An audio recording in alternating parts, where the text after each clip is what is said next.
Hello my fellow weirdos, welcome back to my channel. For today we are doing a mega horror book haul. I've got 15 books I believe that I have received recently. Some of them have been purchased by me, most of them have been very kindly sent by publishers or authors. So without further ado, I'm going to jump into it. So I'm going to start out real strong here, okay? I got sent 2 books from Flame Tree Press. And oh dear Lord, look at them. So the first up we have Epic First Peoples Shared Stories. This is a collection of short stories of the first peoples of the world, basically. And when I mean, look at the inner, oh my god. And then that beautiful gold gilt cover is gorgeous. So let me read the blurb for you. The Epic Tales collection, featuring submissions by contemporary and emerging talents alongside ancient stories and oral traditions, framed and guided by a Maori author and a professor of the Pikani Nation. I'm so sorry if I pronounced that wrong. This eye-opening collection dips into the rich diversity of storytelling heritage of First Peoples around the globe. From the origins of the world to modern day struggles, stories of injustice sit with the memories of hope and wonder. And there's the back as well. Like, that is absolutely stunning and I love it. So thank you so much to Flame Tree Press for sending that to me. I also have this from them, which I'm even more excited for because it says Gothic first of all at the top, which you know, and it's got my favorite combo of red and black, and it is Christmas Gothic short stories. The Gothic and Fantasy collection. There's nothing quite like delving into ghost stories at Christmas, with chilling tales to be shared during long winter nights, showcasing exciting new voices and new stories to celebrate the supernatural side of the festive season. This new collection is an essential gathering of the macabre and all things uncanny, accompanied by classic Gothic tales from M.R. James, Charles Dickens, Elizabeth Gaskell and E.F. Benson. Christmas Gothic is sure to send tingles down the spine of every reader. Again, look at that beautiful silver inner page there, and oh, this cover, I mean, it's just to die for. Flame Tree Press, you spoil me. These are stunning, and I'm sorry, but if this does not make you immediately want festive season to be here in full swing, I don't know what will. I want to sit in front of a roaring fire and read this with the Christmas tree in the background. So excited to delve into that. Thank you so much, Flame Tree Press. Next we have another one that was very kindly sent to me by who was this? This was Serpent's Tail is the publisher, and the author Jacob Kerr. So this is called The Green Man of Eshwood Hall. Again, can we just appreciate this cover for a second? I love the combo of the emerald green with the black matte. It's a beautiful book, and again, look at this inner page. Oh god, some books these days are just dreamy. So in the girls' room, Izzy was the only one left awake. The moon had moved away from the window and the room was darker now. In the gloom, the encircling forest seemed to have pushed up closer to the hall, and the gardens in the driveway looked like frivolous gestures made against the encroaching shadows of the trees. The wind moaned cheerlessly. The darkness was deepening as Izzy stared at it. She thought it was almost burning. Something was shifting and writhing in the depths of the trees, making the centre of the dark enlarge like a pupil, and even now a shape began to stretch itself out, a pointed, elongating shape that seemed to be made entirely of shadow. That sounds right up my street. So thank you so much to Serpent's Tail Press and for the author Jacob Kerr for sending me that. I can't wait to delve in. Next, I'm really honoured to have received this one because the author is, I'm going to name drop here. This is by my dear friend Regina Sinclair, because yeah, like, we're totally friends. I'm friends with like awesome authors. This is her latest book, Code Red. The Vampires Are Running the Asylum. Again, awesome cover. The Vampires Are Running the Asylum. Wormwood Asylum, a private mental hospital located in southwest Virginia, specialises in treating adolescent psychosis, including Renfield syndrome, an obsession with drinking blood. But when a young patient is committed because he believes he's a vampire, it turns out he wasn't lying. And soon, rapacious revenants are running rampant through the rural mountain community. Oh, the alliteration on that. Can we just, I'm going to do it again. Soon, rapacious revenants are running rampant through the rural mountain community.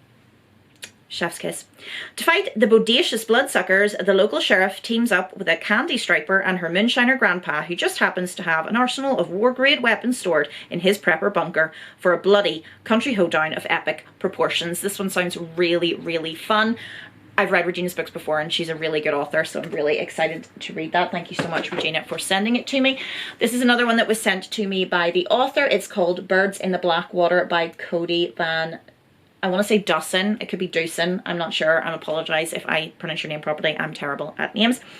This is by Big Cheese Books. Okay, Nevaeh has seen the other side since she was a child. A dark world trapped somewhere between past and present where shadowy creatures ominously keep watch. Though she uses her connection with the supernatural to build a thriving counselling practice, she is racked with guilt over a professional decision that landed a former client, Martha, into protective custody almost 10 years ago. When a little boy arrives alone at her clinic with a letter identifying himself as Martha's son, Nevaeh has a chance to redeem herself. Having suffered enough loss for one lifetime, Nevaeh must locate the boy's mother before time runs out, and she loses the chance to right her wrongs once and for all, and before the shadowy creatures that have plagued her since childhood do more damage to her loved ones than they already have. Sounds dead good. I do love me stories that involve people who can see things that other people can't, the supernatural, ghosts, all that good stuff.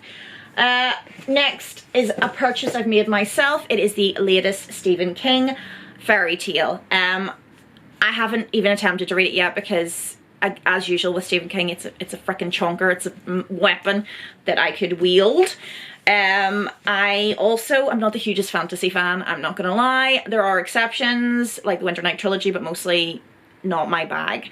But I love Stephen King, so of course I got it. Alright, Charlie Reid looks like a regular high school kid, great at basketball and football, a decent student, but he carries a heavy load. His mum was killed in a hit-and-run accident when he was 10 and grief drove his dad to drink. Charlie learned how to take care of himself and his dad. Then when Charlie is 17, he meets a dog named Radar and her ageing master, Howard Bowditch, a recluse in a big house at the top of a big hill with a locked shed in the backyard. Sometimes strange sounds emerge from it. Charlie starts doing jobs for Mr. Bowditch and loses his heart to Radar. Then when Bowditch dies, he leaves Charlie a cassette tape telling a story no one would believe. What Bowditch knows and has kept secret all his long life is that inside the shed is a portal to another world. So I am going to read it eventually, but I'm like I don't have the hugest amount of time at the minute. Can you tell from how sparingly I have been posting lately? Time is not my friend, my friends. But I will read it eventually. Like I said, I'm not the most hugely excited person by fantasy kind of books, but I adore Stephen King, so I've no doubt it'll still be awesome. So I will get there eventually. Next up we have a little mini book purchase that I got, another Stephen King from a charity shop this time. This is a serial thriller of The Green Mile and Two Dead Girls. Okay, so the Two Dead Girls they were sisters and the picture perfect image of innocence. No one understood their brutal deaths, not even the man who killed them, but John Coffey is about to gain a new insight about his life in prison and about the one man who will walk him down that green mile towards destiny. Green Mile. Prepare yourself for Stephen King's boldest exercise in nerve-twisting suspense, a multi-part serial novel that begins on death row and goes from there to realms of revelation that make death seem sweet. I've seen the movie Green Mile and it's on my list of films that I will never ever watch again because I found it frankly absolutely traumatizing. So yeah, I'm looking forward to reading the story that inspired the movie. Okay, this is another one that was sent to me by the author. This is called The Final Fling by J.H. Simon. It's got this beautiful hardcover. I love how simple this is, but it's really eye-catching. There's something about Jordan, something intriguing, something off, something that tells Jasmine he could be the key to her freedom. Over a 9-year relationship, Jasmine Johnson has been caught on a roller coaster of frustration and dysfunction. Despite the constant drama and waning passion, she hung on, convinced that Thomas was her soulmate. Then, weeks shy of her 30th birthday, he dumps her. Ugh, man, am I right, ladies? She should be devastated, but relief washes over her instead. Immediately, she senses the opening, a chance to fulfill her forbidden, long-repressed fantasies. I like where this is going. Knowing what her girl needs, Jasmine's best friend gives her the perfect palate cleanser, a fetish party in Berlin. Waiting Jasmine there is Jordan, drop-dead hunk heir to a fortune and king of Berlin's notorious kink scene. What begins as a cat-and-mouse power play becomes a deep dive into Berlin's debaucherous underground where anything goes and with any number of people. Yet as Jasmine prepares to fulfill her wildest desires, the familiar shadow of the past descends, reminding her that freedom never comes easily. That sounds like one to read on your own at night. You know what I mean, ladies? Next is one I'm very excited for. It is October Blood. This is featuring myself, my own short story. This Halloween, usher in the spookiest of seasons. The fact that this is a Halloween book shows how often I film. I'm so sorry. This Halloween ushers in the spookiest seasons with a collection of 14 haunting tales from some of the finest talents in indie horror today. I mean, I didn't want to say anything, but a curious coffin calls to trick-or-treaters. A group of ghosts seek revenge on the one who took their lives. A woman who makes her own candy uses the most wicked of recipes. A man discovers a naked girl in the woods with no clue of who or what he should fear.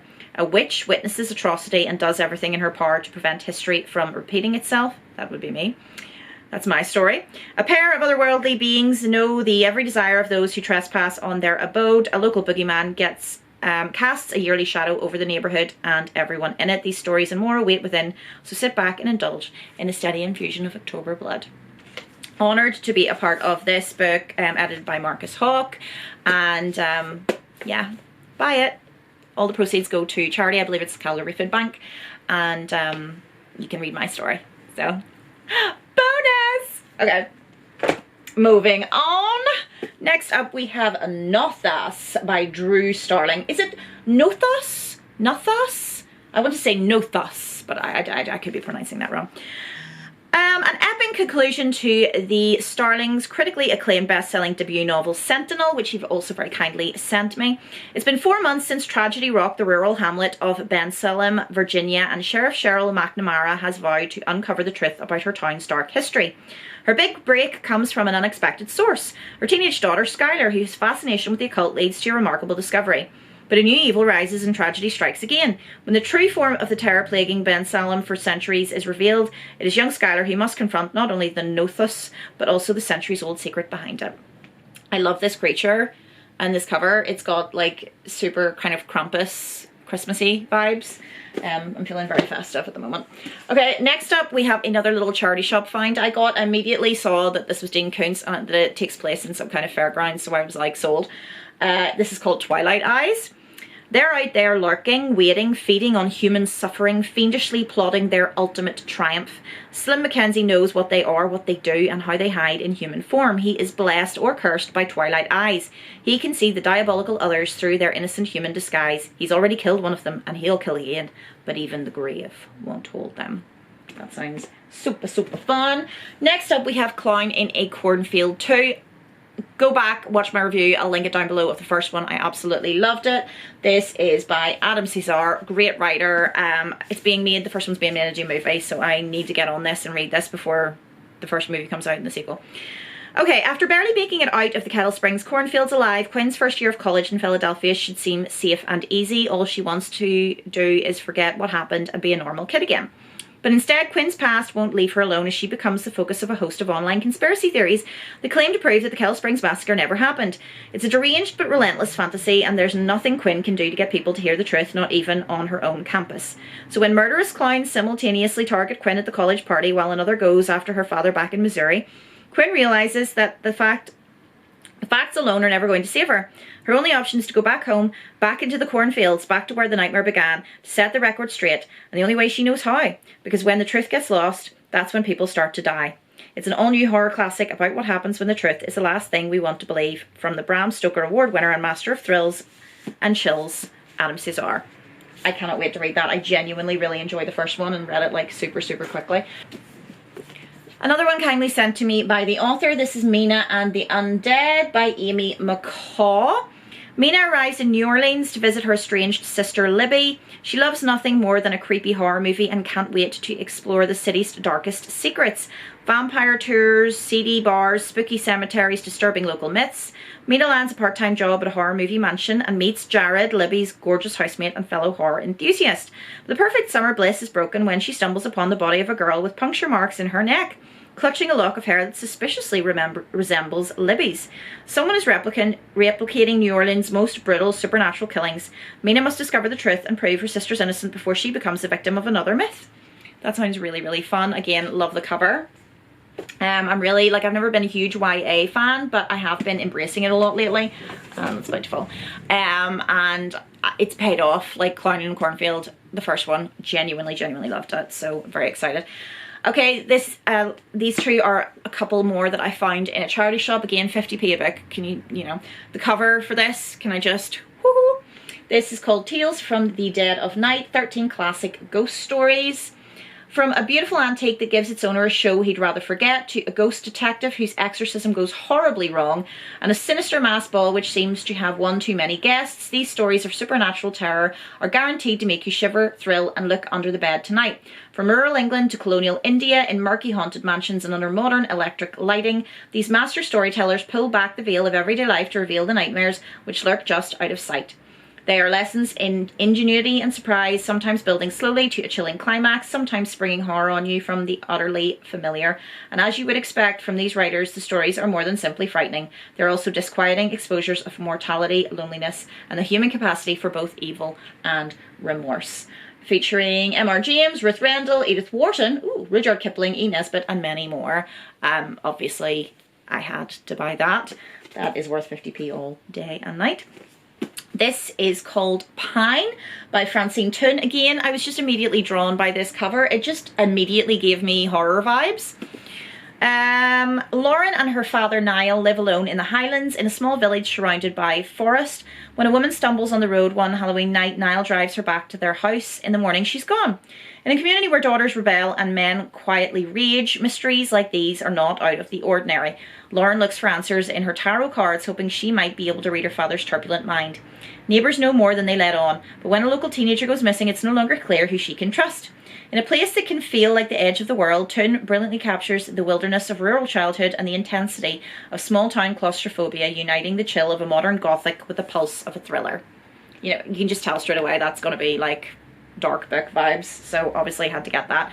The last book I can't find my copy of just yet, so I'm just going to put the cover up now. Ta-da! This is Lurking in the Dark, which is the latest in the Horrortube anthologies, and once again it features moi. My story.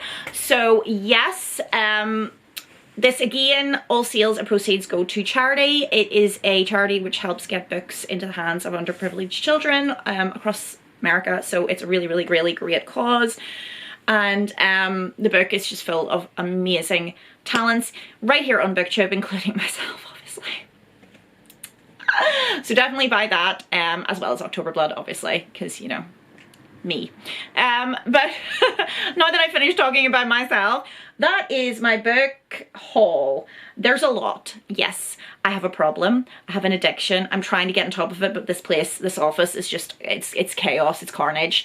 I will get there in the end, and this place will be gorgeous once it's done, but at the moment I can't find anything and I'm cold. So that's me for now. If you could subscribe, hit like, leave a comment, all that jazz, I really appreciate it. It just makes my day, and I will see you in the next one. Bye.